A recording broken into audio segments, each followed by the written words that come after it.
Cette année politique aura été rocambolesque et marque significativement une nouvelle ère, sans doute à l'échelle de la civilisation planétaire. Au microcosme local, français ou européen, on a pu voir se développer une opinion générale qui se veut anti-immigrationniste et anti-wokiste, ce qui est une réaction à l'idéologie 68arde.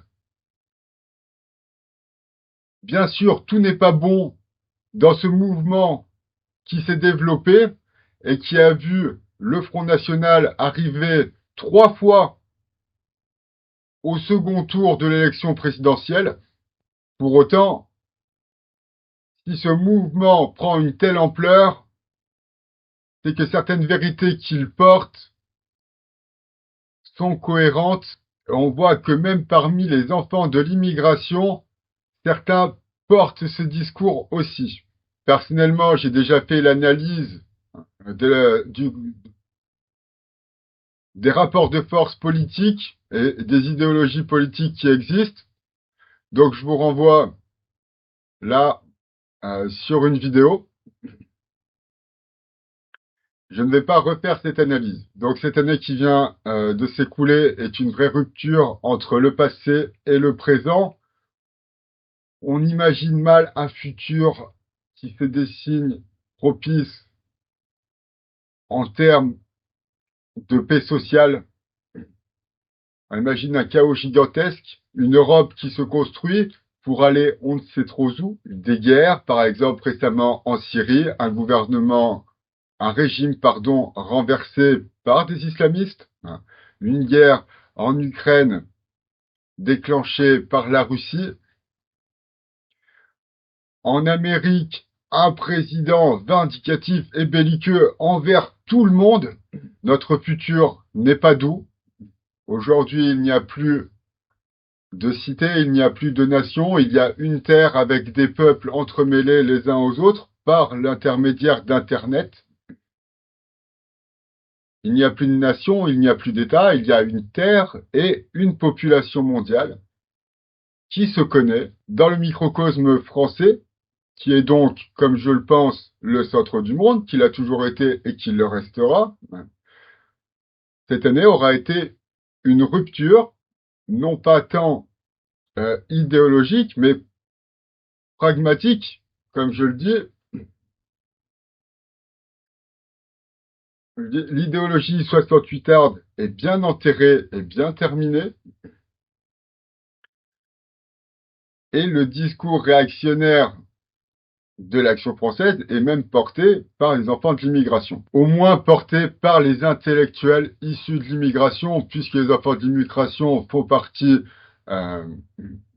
du prolétariat, employons le terme, qui ne sont pas donc des intellectuels, qui peuvent exprimer des idées constructives, construites au moins, mais au moins par les intellectuels de l'immigration, directe en général.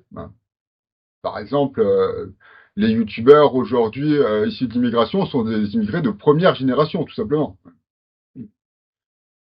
Et donc, le discours réactionnaire à l'idéologie 68arde est porté par une vague d'immigration, et pas par, exactement comme je le dis, n'est pas porté par les enfants de l'immigration, mais par une nouvelle vague d'immigration. Un discours que je porte et qui n'est pas porté par beaucoup de personnes est que l'État d'Israël a vocation à exister.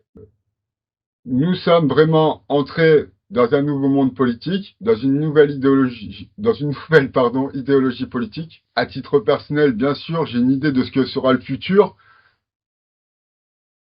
mais je ne suis pas un auteur de science-fiction et je me contente d'analyser la situation politique une nouvelle fois sur le microcosme français. On constate que les plus puissants qui vont finir par s'éteindre sont donc les macronistes, les gens du centre, et que à droite ou à gauche, il n'y a que de la colère. Et finalement, ce ne sont pas des opinions politiques qui peuvent émerger de la colère. Je suis conscient que le macronisme ne propose rien pour arranger ceci. Néanmoins, le macronisme est une sorte d'éponge qui empêche la société de complètement exploser, même si elle explose vraiment beaucoup. Mais qu'on mette l'extrême droite ou l'extrême gauche au pouvoir, ça explose. Ça explose. Il n'y a pas vraiment de solution au niveau de la politique aujourd'hui en France. Et là est toute la rupture avec le monde d'avant. Il n'y a pas de solution politique comme l'a démontré la dissolution d'Emmanuel Macron. Les gens qui disent que la dissolution n'avait aucun sens ne comprennent pas la politique. Il est évident qu'il fallait dissoudre. Il aurait fallu dissoudre avant les Jeux Olympiques. Ça n'a pas été fait. Mieux vaut tard que jamais. Il est évident que l'Assemblée devait être dissoute. Donc, suite à cette dissolution, nous avons eu un premier gouvernement qui a été renversé, un second gouvernement qui vient d'être mis en place et qui marche lui aussi donc sur des clous. Et on ne sait pas ce qu'il va se passer. De toute façon, aujourd'hui, la politique va se reposer sur le fonctionnement des institutions, sans rien pouvoir changer au quotidien des Français.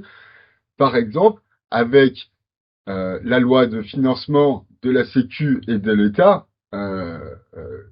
qui va s'appuyer donc sur des règles instaurées par la Constitution et qui ne seront pas choisies